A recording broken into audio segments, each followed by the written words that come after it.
राधे राधे बच्चों, कैसे हैं आप सभी। राधे राधे। ये देखो मैम क्या लेके आई हैं आपके लिए। स्टे हैप्पी, हमेशा खुश रहो। Stay happy, stay happy. इससे क्रिकेट खेलेंगे आज। कोई क्रिकेट नहीं खेला, पढ़ाई करो। आज हमने स्टार्ट करा है फाइनल लेक्चर, जिसमें हम फिनिश कर रहे हैं माता जननांग। आज ख़त्म हो जाएगा। नर जननांग हो चुका है, माता जननांग आज हो जाएगा।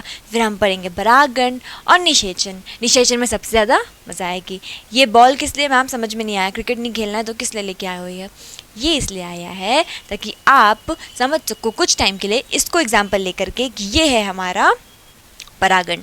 इसको लेट कर लेंगे कि ये हमारा परागण है और इसके हिसाब से कुछ कुछ कॉन्सेप्ट समझने की कोशिश करेंगे। ठीक है, आगे आओ। तो हम क्या कर रहे हैं, हमने स्टार्ट करा है, हमने फाइनल करना है आज टॉपिक मादा जननांग। ये है फाइनल लेक्चर जिसमें हम पढ़ने वाले हैं पुष्प का मादा जननांग। ठीक, हमने अभी तक क्या पढ़ लिया, हमने पढ़ लिया कि मादा जननांग यानी स्त्री केसर कैसा दिखता है।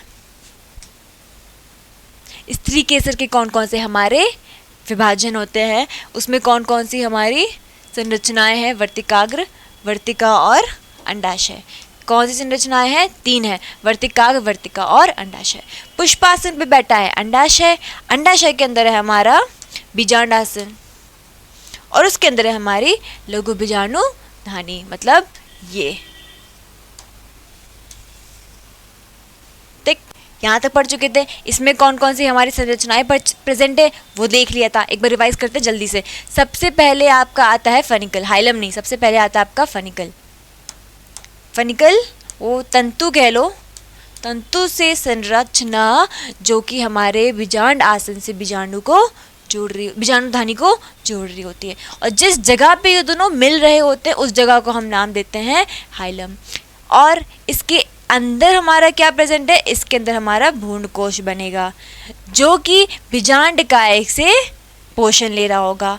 ये पूरा आपकी संरचना घिरी हुई है किससे, अंतः आवरण और बाह्य आवरण से। क्योंकि ऑब्वियस सी बात है ना, अगर हमें आगे जाके बीज को बनाना है तो उसको सुरक्षा देनी होगी ना। तो इनका काम क्या है, सुरक्षा का। पर सुरक्षा देनी तो है, गेट हर जगह लगाते हैं, पूरे घर में बॉर्डर लगाते हैं, दीवार डालते हैं, पर एक जगह गेट रखते हैं ना जो खुल सके, है ना।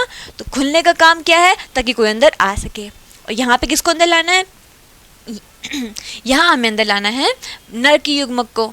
तो उसके लिए एक छुर, एक सिरा खुला रह जाता है, एक हल्का सा पोर खुला रह जाता है, जिसको हम बोलते हैं बीजांड द्वार। इस सिरा को क्या बोलते हैं, बीजांड द्वार। ठीक, आगे पढ़ते हैं कि चलाजल के कुछ हमारे बहुत ही अच्छे से रोल हैं। चलाजल पे जो आपके सेल्स प्रेजेंट है उनका कार्य क्या है, ये सारी लेबलिंग्स आपको याद करनी है।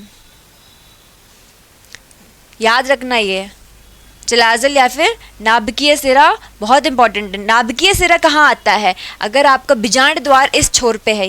मैम क्यों बता रही है ये अभी आप समझ जाओगे। अब आप जो कोशिका का विभाजन पढ़ने वाले हो वो भी ऐसे बात करी जाती है, जैसे कोई बोलता है ना कि स्कूल में एंट्री गेट अलग है, एग्जिट गेट अलग है।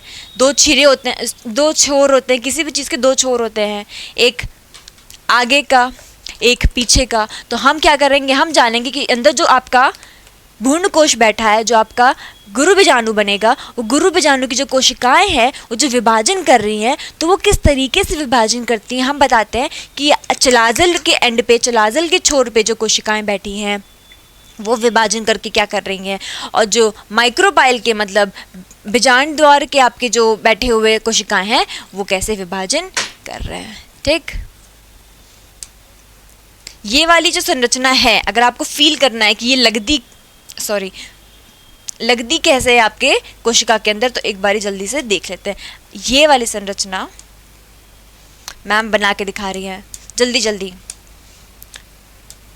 ये हो गया आपका पुष्पासन, पुष्पासन के ऊपर होगा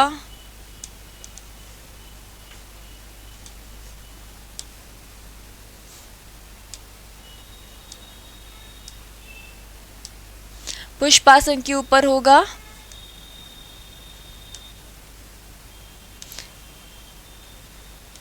स्त्री केसर, स्त्री केसर के अंदर यहाँ पे लगा होगा हमारा प्लेसेंटा, या तो ऐसे होगा, या फिर अगर चेम्बर बन रखे हैं, कोष्ठक बन रखे हैं, तो ऐसे होगा। ठीक, इसके ऊपर आपके लगे होंगे ये छोटे छोटे छोटे छोटे बीजाणुधानी।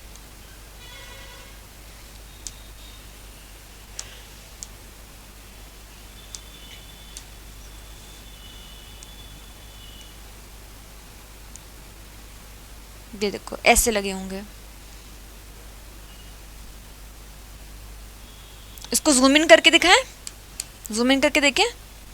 मतलब अगर आपका ये प्लेसेंटा है,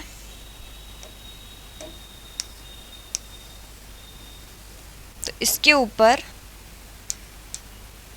फनिकल से, हाइलम से जुड़ा हुआ हमारा लघु बीजाणुधानी होता है।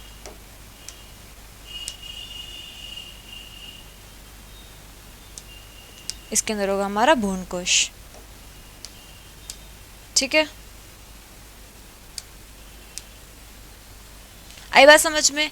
अब ये समझ लो, ये वाली चीज कैसे दिखाऊं मैं, ये वाली चीज ऐसे भी हो सकती है, ऐसे भी हो सकती है, ऐसे भी हो सकती है, ऐसे भी हो सकती है, कैसे भी लगी हो सकती है। ये आपकी डिपेंड करता है कि आप कौन से पादप की बात कर रहे हो। एग्जाम्पल दिखाती हूँ मैं, कैसे आप समझोगे इस चीज़ को। वो देखे सबने टमाटर, टमाटर देखे ना, सब खाते हो कि नहीं खाते हो? ये नहीं बोल रहे ना नलायकों कि टमाटर नहीं दिखा मैम कभी, इतने गरीब है, 60 रुपये किलो चल रहा है। नलायक, भूल गए मैम, देखा नहीं, काफ़ी महीनों से महंगे चल रहे हैं। उसको ऐसे जब काटते हो, टमाटर को बीज से काटते हो, तो कुछ ऐसे कोष्ठक दिखते हैं जिसमें आपके बीज लगे होते हैं। देखा है सबने? दिखा है? नहीं देखा मैम, बहुत महंगे टमाटर चल रहे हैं, आप कैसे समझोगे? अरे नालायक को, मैं थी एक बारी पढ़ा रही थी, उसमें बोला कि कोई एग्जाम्पल था अवोकाडो का, आई गेस, बहुत महंगा आता है, 80-200 रुपये का एक आता है, 280 रुपये का एक। तो कहा मैम देखा ही नहीं कभी, ऐसे ऐसे बच्चे मिल जाते हैं। देखो ये क्या है, अमरूद है, टमाटर नहीं रही मैं, टमाटर यहाँ पे गिरता है, तो मैं इसे कट कर रही हूँ। कट करा, अब पता नहीं कैमरे में समझ में आए कि नहीं, आपको दिख रहा है? हाँ दिख रहा होगा, दिख रहा है, इसमें ऐसे कोष्ठ दिख रहे हैं।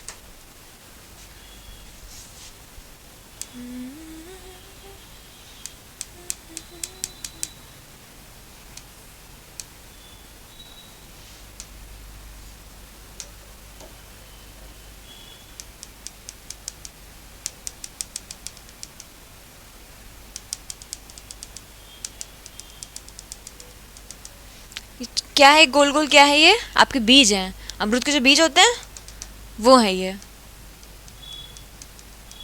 क्या लगे हुए हैं? ये एक बीज आपका एक बीजाणुधानी है। एक बीजाणुधानी के अंदर जो भ्रूणकोश है वो आपका बीज बनाया, और एक बीज ऐसा है, तो इसका मतलब कितने सारे इसके अंदर बीजाणुधानी रहे होंगे। तो इसके पुष्प में कैसी संरचना मिली होगी? ऐसी संरचना मिली होगी। पर अगर आम की बात करें, आम को बीच में से काटते हो, आम है, इसको बीज से काटते हो तो क्या दिखता है? इसको बीज से काटने पे एक ही सिर्फ बीज दिखाई देता है बीच में। तो इसका मतलब क्या हुआ? इसमें एक ही बीजाणुधानी थी, मतलब ये वाली संरचना ना हो करके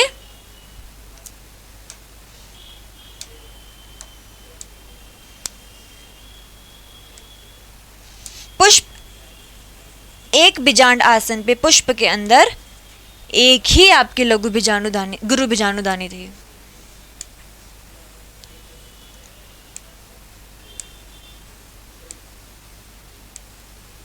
मतलब ये वाला पुष्प दिखा, ये वाली संरचना थी आपके आम के पुष्प में, क्योंकि उसमें एक ही बीज था। टेस्टी लग रहा है, खा लूं क्या? अच्छा है। ये सब छोड़ो, हैंड्स साफ थे मेरे एंड वो वॉश्ड था। कोई ये नहीं बोलेगा मैम हाइजीन नहीं देखती है। नालायक को, पढ़ाई नहीं कर पा रहे हैं, ये चीज़ समझ में आ गई ना, एग्जाम्पल के साथ बताया। कम पढ़े, घर पे जाना, भिंडी काट के देखना, टमाटर काट के देखना, आम काट के देखना। टमाटर महंगे, अरे यार मैं क्या करूँ तुम लोगों का। आम काट के देख लेना, भिंडी काट के देख लेना, भिंडी सस्ती चल रही है, ठीक है, तो उसमें तुम्हें क्या दिखेगा? अलग अलग कोश दिखेंगे, अलग अलग आपके चेम्बर्स दिखेंगे, जिसमें अलग अलग नंबर ऑफ बीज दिखेंगे। मतलब ज़्यादा बीज मतलब ज़्यादा कोशिशें, मतलब एक पुष्प के अंदर काफ़ी सारी आपकी लघु बीजाणुधानियाँ थी।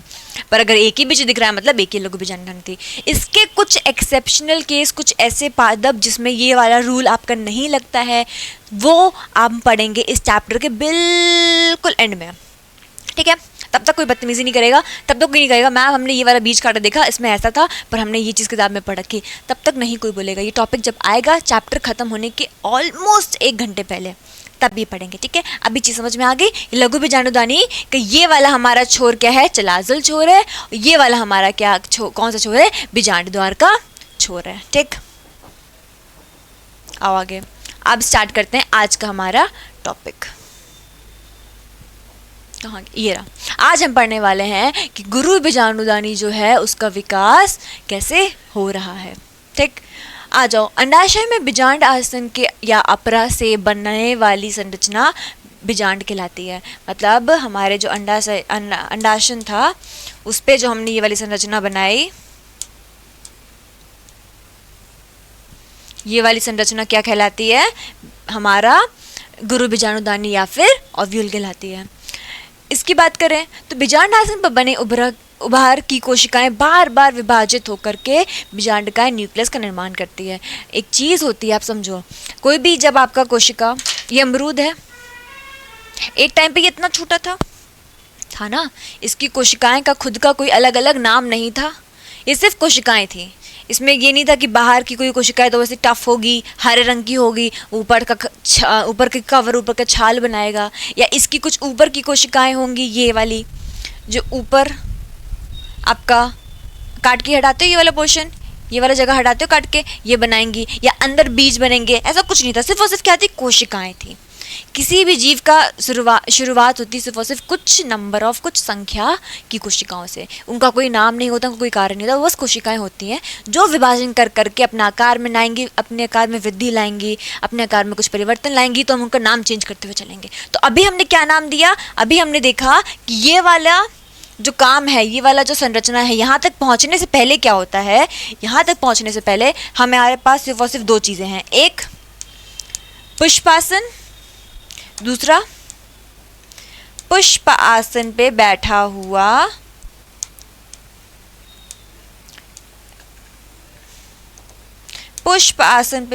हुआ कुछ कोशिकाएं, ये सिर्फ कोशिकाएं हैं, रैंडम कोशिकाएं, इनका कोई नाम नहीं, कुछ काम नहीं है।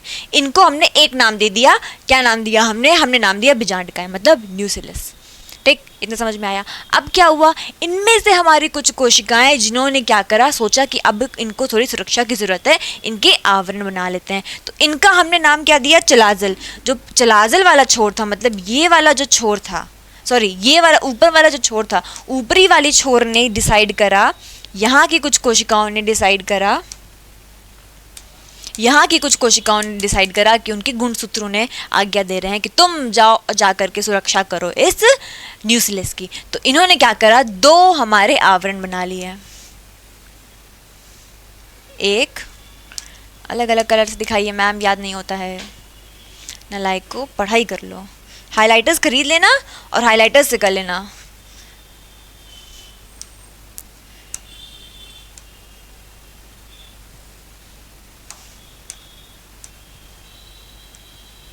ठीक, इन्होंने क्या करा, 2 आवरण बना लिए, पर इसके अंदर भी कुछ कोशिकाएं बैठी हुई हैं। अब इनमें से कोई होगा जो अलग कुछ हमारा स्ट्रक्चर बनाएगा, आगे जानते हैं। तो हुआ क्या, हमारे आवरण, हमारे अद्य आवरण टेगमेंट्स बन गए। अब क्या होगा, ये वृद्धि करके हमारे बीजांडकाय के शीर्ष सिरे को छोड़कर समस्त बीजांडकाय को घेर लेते हैं। शीर्ष सिरे, मैंने बोला ना, आप घर में दीवार बनाते हो, पर ऐसा थोड़ी कि 4 दीवार खड़ा करा, गेट नहीं डाला, इसी कमरे में गेट नहीं डाला, अंदर कैसे जाओगे, तो एक जगह होता है ना खोल के छोड़ते हो, तो ये वाली जगह छोड़ करके, ये जो आपका बीजांड द्वार है, ये वाला सिरा छोड़ करके बाकी हर जगह इन्होंने एक सुरक्षा का कवर डाल दिया, हमारे आवरण डाल दिया। अब क्या होगा, शीर्ष सिरे पर निर्मित इस छिद्र को बीजांड द्वार व माइक्रोपाइल कहते हैं। जैसे हर एक गेट का नाम होता है ना, कि बाहर वाला गेट, घर के पीछे भी किसी गेट हो तो पीछे वाला गेट, तो उसका नाम क्या दिया हमने, इसका नाम दिया है बीजांड द्वार यानी माइक्रोपाइल, ठीक। अब ये हो गया।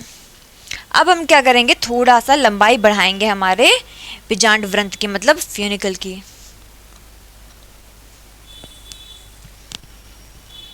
और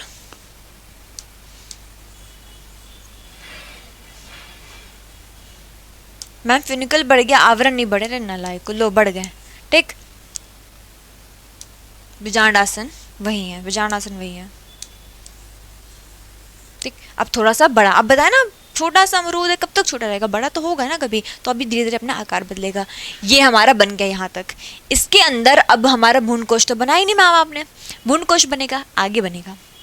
ठंड रखो, भ्रूण कोश क्या है आपका, नर मादा युग्मक भिद है। मादा युग्मक भिद है मतलब हमारा कहीं ना कहीं पे अर्धसूत्री विभाजन इन्वॉल्व्ड है। ये तो सारे हमारे द्विगुणित कोशिकाएं थी, आगुणित कोशिकाएं है नहीं, और अर्धसूत्री विभाजन होगा, आगुणित कोशिकाएं बनेंगे, तभी तो माता युग्मोद्भिद बन सकता है, तभी माता युग्मोद्भिद के अंदर हमारे मादा युग्मक बनेंगे। तो इनमें से कोई कुछ कोशिकाएं उठेंगी और वो डिसाइड करेंगे कि हम हैं मातृ कोशिका, हम हैं गुरु बीजाणु मातृ कोशिका, और हम ही अर्धसूत्री विभाजन करके अपना बनाएंगे अगुणित बीजांड। ठीक, अब वो कोशिकाएं किस साइड से आएंगी, बीजांड द्वार के छोर से उठेंगी या चलाजल की छोर से उठेंगी, ये हम पढ़ते हैं और इनका विकास जानते हैं। हम विकास पढ़ने जा रहे हैं कि गुरु बीजाणु का विकास कैसा, गुरु बीजाणु का जनन कैसे होता है। तो गुरु बीजाणु मातृ कोशिका में अर्धसूत्री विभाजन के फलस्वरूप दीर्घ बीजाणु या गुरु बीजाणु बनने की प्रक्रिया गुरु बीजाणु जनन कहलाती है। बेसिक है, इजी है। गुरु बीजाणु मातृ कोशिकाएं 2 अनुप्रस्थ अर्धसूत्री विभाजनों द्वारा 4 अगुणित गुरु बीजाणु कोशिकाएं बनाती हैं। मतलब हुआ क्या, हमारे एक कोशिका मातृ कोशिका डिवाइड करेगी, अर्धसूत्री विभाजन करेगी और 4 कोशिकाएं बनाएंगी, 4 गुरु बीजाणु बनाएंगी। ठीक, ये कोशिकाएं लंबवत रैखिक चतुष्क के रूप में स्थित होती हैं। मतलब हमने याद है नर में पढ़ा था कि जो हमारी कोशिकाएं हैं चतुष्क बना रही हैं, पर वो किसी भी तरीके से लग सकती हैं। कभी ऐसे लगती थी, कभी ऐसे लगती थी, या कभी जैसे आपका ये मादा नर की बात हो रही है तो नर वाला है, ये नर वाला आपका बीजाणु है, तो 1 है 2 बॉल 3 बॉल 4 बॉल। ठीक, या 1 बॉल 2 बॉल 3 बॉल 4 बॉल, तुम जैसे चाहो लगा लो, पर 1 2 उसके बगल में 3 उसके बगल में 4, अगर ऐसा कर रहे हो एक लाइन में एक रेखा में कर रहे हो तो ये नरों में नहीं होता, ये नर की युग्मक भिद में नहीं होता, मादा की युग्मक भिद में होता है। होगा क्या, यहाँ पे ये रेखा में लग जाएंगी और रेखा में चतुष्क बनाएंगी। ये सारी संरचनाएं नहीं मिलेंगी हमें, हमेशा एक रेखांकित रूप में हमारे 4 चतुष्क मिलेंगे। ठीक, ओके। इनमें से सबसे नीचे की नाभिकीय कोशिका आकार में बड़ी होकर सक्रिय अगुणित गुरु बीजाणु कोशिका बनाती है, शेष तीनों कोशिकाएं नष्ट हो जाती हैं। अब देखो मैं क्या बोल रही थी, आपको पता करना होगा कि किस छोर की कोशिका आएगी, तो हमारा आंसर मिल गया चलाजल की कोशिका, नाभिकीय कोशिका मतलब यहाँ की कोशिका। चलाजल मतलब ऊपर की साइड की जो कोशिका है वहाँ की कोई एक कोशिका आपकी सेलेक्ट होगी, वहाँ पे हमारा विभाजन होगा और वो जाकर के हमारा गुरु बीजाणु बनाएगी। तो अब ये वाला स्ट्रक्चर जो है इसी को मैं इसकी संरचना को और अच्छे से बना के समझाती हूँ।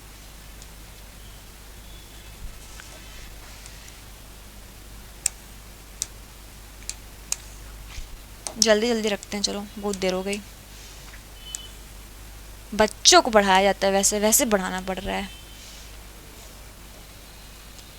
बस समझ में आ जाए सब कुछ, और नहीं चाहिए। ठीक है, कुछ नहीं चाहिए मैम, बस समझ में आ जाए। वेरी गुड, पढ़ो एक बारी एनसीईआरटी या फिर आपकी किताब जो भी चल रही है आपके स्कूल में उसको भी उठा के देखना, सारे डाउट्स क्लियर हो जाएंगे। और कोई चीज़ नहीं समझ में आ रही है तो लेक्चर से भागो नहीं, समझ ही नहीं आ रहा है, कोशिश ही नहीं करनी है। नहीं भाई, भाग क्यों रहे हो, वहीं बैठे रहो, वहीं बैठ के झूंझो, लगे रहो। कैसे नहीं समझ में आ सकता है, इतनी सारी दुनिया में लोग बैठे हैं, लाखों करोड़ों बैठे हैं, वो सब कुछ ना कुछ पढ़ रहे हैं, सबको दिक्कत होती है। पहली बार दिक्कत होगी ही होगी, नया नया पढ़ रहे हो, 11th में नहीं पढ़ा अच्छे से कोई दिक्कत नहीं, 12th में बोर्ड देने हैं, यहाँ मेहनत करनी पड़ेगी ना, करनी पड़ेगी। ये बाहर के आपके अंत और बाह्य चोल,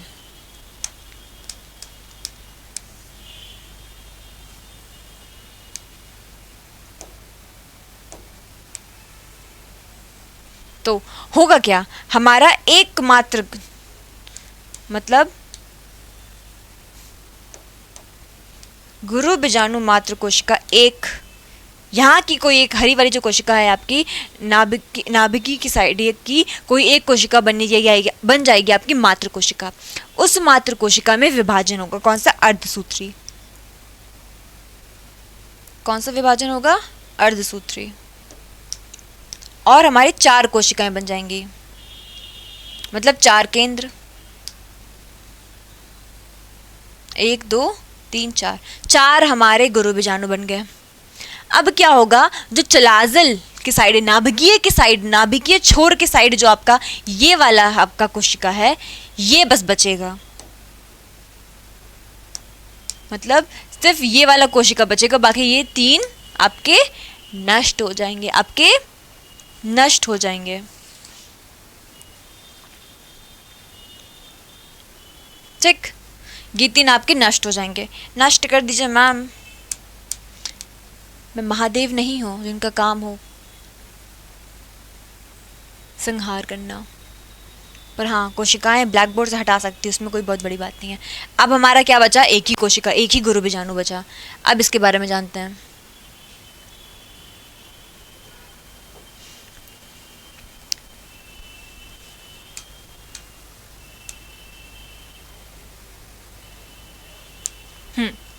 सक्रिय अगुणित गुरु बीजाणु मादा युग्मोद्भिद की प्रथम कोशिका होती है। जो कोशिका हमने दिखाया, अभी एक कोशिका बची हुई थी सिर्फ, बाकी 4 यहाँ की खत्म हो गई थी, उस एक कोशिका की बात हो रही है। तो उस एक कोशिका में क्या होगा, ये गुरु बीजाणु अपना आकार बढ़ाकर,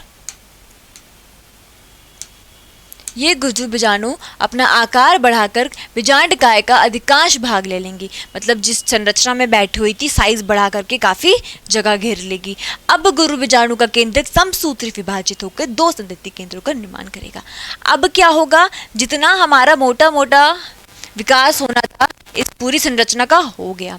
अब सब विकास किस में होगा, अब सिर्फ और सिर्फ इस कोशिका में होगा। तो इस कोशिका का पहला पॉइंट हमने क्या पढ़ा, पहला चरण क्या पढ़ा, हमने पहला चरण पढ़ा कि ये कोशिका क्या करेगी, बड़ा होकर के अपना आकार बढ़ा करके काफी जगह घेर लेगी।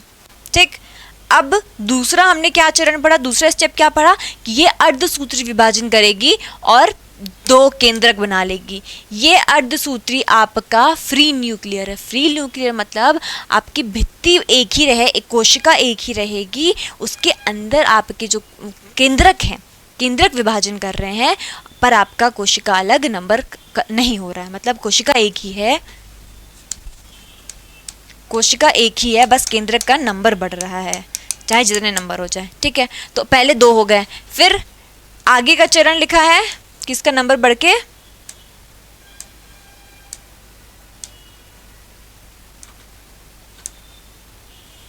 आ जाओ आ जाओ आगे आ जाओ।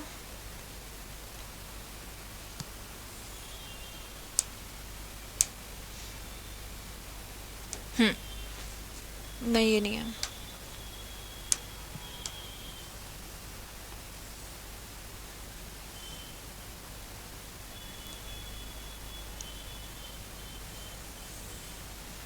कहाँ चली गई स्लाइड। इसके आगे क्या लिखा है, अब गुरु बीजाणु का केंद्रक समसूत्री विभाजित, समसूत्री अर्धसूत्री एक ही बार हुआ, बन गया जो बनना था आपका n वाला, मतलब अगुणित आपका गुरु बीजाणु बनना था, बन गया। अब गुरु बीजाणु अगुणित रहेगा। अगुणित में समसूत्री मतलब सिर्फ और सिर्फ आपका डिवीजन होगा, जिसमें नंबर ऑफ क्रोमोसोम, गुणसूत्रों के नंबर नहीं बदलेंगे। अब इसी में डिवीजन होता रहेगा, केंद्रक में सब में n रहेगा, मतलब अगुणित रहेगा। इसमें समसूत्री विभाजन होकर के 2 संतति केंद्रक का निर्माण करता है, 2 केंद्रक का निर्माण करता है। 2 केंद्रक विपरीत ध्रुवों मतलब 2 अलग अलग छोर, फिर वही बात, एक आपका जाएगा चलाजल के छोर पे, एक आपका जाएगा बीजांडद्वार के छोर पे। चले जाते हैं, ये दोनों केंद्रक फिर से 2 बार समसूत्री विभाजन करके 8 केंद्रक का निर्माण करते हैं। 8 केंद्रकों का, मैंने सोचो समझो क्यों बार बार केंद्रक बोला जा रहा है, आपकी कोशिका का नंबर नहीं बढ़ रहा है, कोशिका एक ही है, गुरु बीजाणु एक ही है, अभी तक एक ही ये गुरु बीजाणु है, इसी ने अपना साइज बड़ा करा है, और नंबर ऑफ अपने केंद्रक बढ़ा लिए हैं। कितने कर लिए टोटल? 1 2 3 4 5 6 7 8। कितने कर लिए? 8। 8 केंद्रक कर लिए। ठीक, ये 8 केंद्रक क्या करेंगे? आपका अलग अलग कोशिका अब आगे जाके बनाएंगे और उन कोशिकाओं का नाम क्या है, काम क्या है, हम लोग आगे पढ़ेंगे। अभी जान लो कि इन केंद्रक में कितने केंद्रक हैं? कोशिका 1, केंद्रक 8। ये कैसे बने? आपके मुक्त केंद्र की प्रकार का विभाजन हुआ, मतलब इसमें आपका सिर्फ और सिर्फ केंद्रक विभाजन हुआ है, कोशिका का नंबर नहीं बढ़ा है। केंद्रक के बाद कोशिकाओं की भित्ति का निर्माण नहीं होता है। ठीक है, तो हुआ क्या? इसमें पहले 2 बने, फिर 4 बने, फिर 4 से 8 बन गए। ठीक, 8 हमारी कोशिकाएं। ठंडा हो गया, 1 सेकेंड रुकना। ठीक है, वॉइस तो आ रही ना? कैमरा माइक ऑफ है, ओके। आगे आओ। आज ना थोड़ा स्टूडियो में बिजी था, थोड़ा शेड्यूल, तो रिकॉर्डिंग वाला आपको मिल रहा है, रिकॉर्डेड लेक्चर मिल रहा है, लाइव नहीं मिल रहा है। कल से लाइव रहेगा, ठीक है? रोज़ 5 बजे कोशिश रहती है लाइव रहने का। थोड़ा सा इशू चल रहा है अभी, आपके लिए बहुत सारी मेहनत हो रही है, आप ही के लिए हो रहा है, हम लोग के लिए कुछ नहीं है। बच्चों का भविष्य बदल जाए, सुधर जाए, इससे अच्छा एक टीचर के लिए, एक संस्था के लिए जो कि बच्चों को पढ़ाने का काम करती है, उसके लिए क्या ही काम हो सकता है? सबसे अच्छा यही है ना, आपका भविष्य बदल जाए, आपका भविष्य अच्छा हो जाए, उज्जवल हो जाए। पेरेंट्स, आपके मम्मी पापा मेहनत कर रहे हैं, सब इसी में लगे हुए हैं, तो मेहनत करो, पढ़ाई करो। करना क्या आपको? एक किताब उठाओ, बैठ जाओ, पढ़ो। समझ में आएगा नहीं आएगा ये आपकी अलग बात है, वहाँ पे अभी नहीं जाना है। अभी सिर्फ ये देखो कि हाँ पढ़ रहे हैं। ठीक है, आगे हो।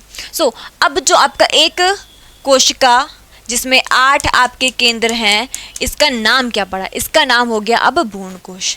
यही आपका बड़ा होकर के भ्रूण कोश बना रहा है। इस भ्रूण कोश में 4 केंद्रक, इस भ्रूण कोश में क्या लिखा है? इस भ्रूण कोश में आपके 4 केंद्रक बीजांड द्वार की तरफ रहेंगे और 4 नाभिकीय की तरफ। फिर क्या होगा? दूसरे चरण में 3 बचेंगे बीजांड द्वार की तरफ, 3 बचेंगे नाभिकीय द्वार की तरफ, और एक एक आपके केंद्रक, केंद्र में मतलब केंद्रक मतलब न्यूक्लियस, केंद्र मतलब सेंटर, कोशिका के बीच में आ जाएंगे, मतलब 2 केंद्रक यहाँ आ गए। फाइनल आपका यही लुक आएगा, फाइनल में आपको वही चीज़ दिखने वाली है। तो हुआ क्या? दोनों से एक एक केंद्रक केंद्र की दिशा में गति करते हैं, जिन्हें हम ध्रुवीय केंद्रक बोलेंगे। इन्हें क्या बोलेंगे? ध्रुवीय केंद्रक। इसका नाम पड़ गया। अब नाम सबके पढ़ेंगे, इसका नाम पढ़ लिया, बाकी इनके पढ़ेंगे भी हम। ये दोनों केंद्रक आगे जाकर मिल जाएंगे और इस केंद्रक का नाम, इन दोनों केंद्रक का एक और नाम पड़ेगा द्वितीय केंद्रक। ठीक, द्वितीय केंद्रक और ध्रुवीय केंद्रक, ये 2 नाम पढ़े हम लोगों ने। अब आगे आओ, भ्रूण कोश का विकास देखते हैं। अब जो इसमें आपकी अलग अलग कोशिकाएं थी, केंद्रक थे, इन्होंने क्या करा? आपकी भित्तियां बना ली। एक ने ऐसे करा, इसने ऐसा करा, इसने ऐसा करा, इसने ऐसा करा, इसने ऐसा करा, इसने ऐसा करा। जरा काउंट करो कितने आपको कोशिकाएं दिख रही हैं, कितनी कोशिकाएं दिख रही हैं, जल्दी से काउंट करो। 1 2 3, हाँ, 4 5 6, और ये बड़ी वाली 1 7। ये सारी कोशिकाएं आपकी इसी अंदर बैठी हुई हैं और बीच में आपके 2 आपके न्यूक्लियर बैठे हुए हैं, ध्रुवीय केंद्रक बैठे हुए हैं। ठीक है, तो 7 कोशिकाएं, 7 कोशिकाएं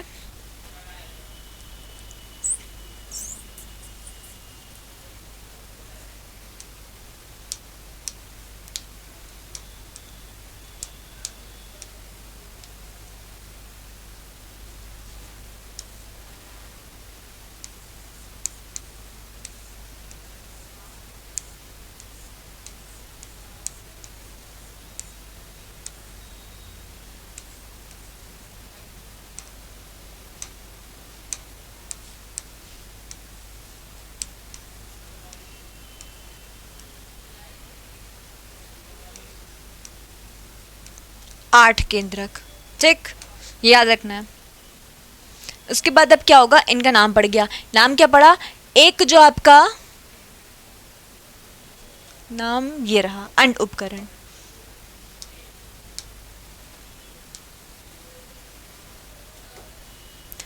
जो बीजांड द्वार की तरफ का 3 केंद्रक का ग्रुप है, 3 केंद्रक का समूह है, उन्हें नाम दिया हमने अंड उपकरण। अंड उपकरण में आपकी 2 कोशिकाओं का नाम है सहायक कोशिका, 1 कोशिका नाम है अंड कोशिका, ठीक। और जो आपका नाभिकीय की तरफ 3 कोशिकाएं हैं, ये 3 कोशिकाएं आपकी, अरे यार, जो नाभिकीय की तरफ 3 कोशिकाएं हैं, इनका नाम क्या पड़ेगा? इनका नाम पड़ेगा प्रतिमुखी कोशिकाएं। इनका नाम पड़ेगा प्रतिमुखी कोशिकाएं। और जो अंडप कोशिका के साथ बैठी हुई 2 सहायक कोशिकाएं हैं, इन तीनों का नाम पड़ गया अंड उपरण, ठीक। अंड उपरण की बात करें तो एक बार डायग्राम में देख लो, अंड उपरण कहाँ दिख रहे हैं और प्रतिमुखी कोशिकाएं कहाँ दिख रही हैं। ये 4 हट जाएंगे, अब ये सब हट गया। हम कहाँ पे पहुंच गए? हम पहुंच गए मैम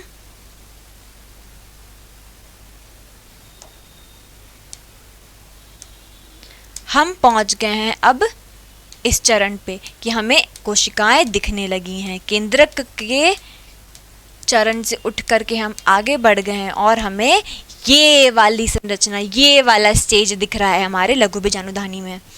अब क्या होगा? हमने देखा कि जो आपका द्वार की तरफ बैठी हुई जो 3 कोशिकाएं हैं, इनका नाम पड़ गया अंड उपरण, ठीक। और जो ऊपर की हैं उनका नाम पड़ गया प्रतिमुखी, ठीक। और जो सेंटर में बैठी हैं उनका नाम क्या हो रहा है?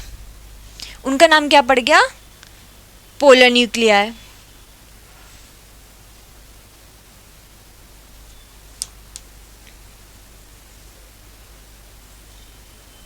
ठीक। आओ,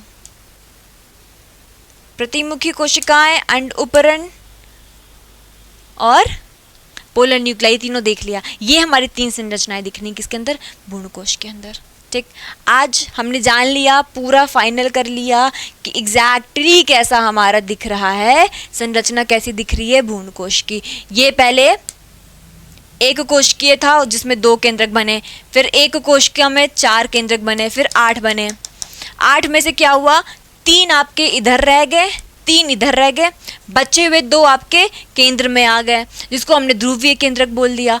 इनमें से एक, इन तीनों का नाम है अंड उपकरण, ठीक। एक आपका अंड कोशिका, 2 सहायक कोशिका। इधर इन तीनों का नाम क्या बोल दिया हमने? इन तीनों का नाम बोल दिया हमने एंटीपोडल्स, मतलब प्रतिमुखी कोशिकाएं, ठीक।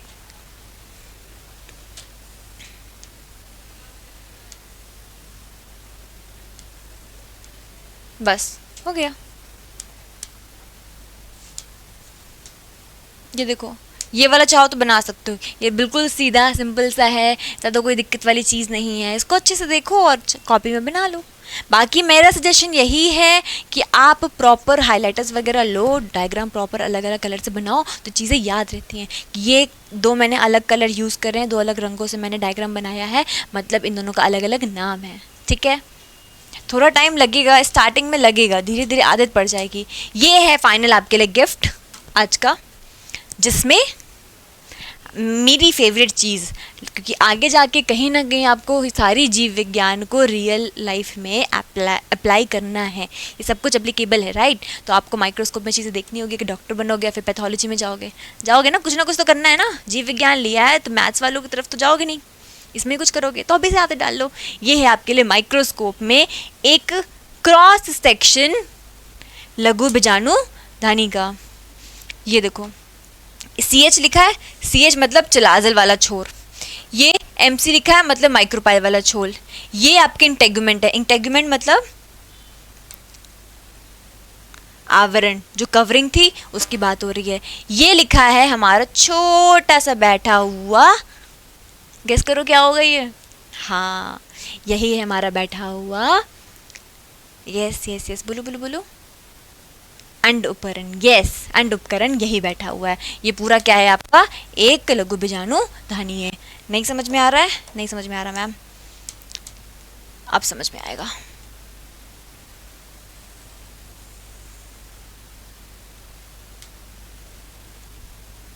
अब आई समझ में?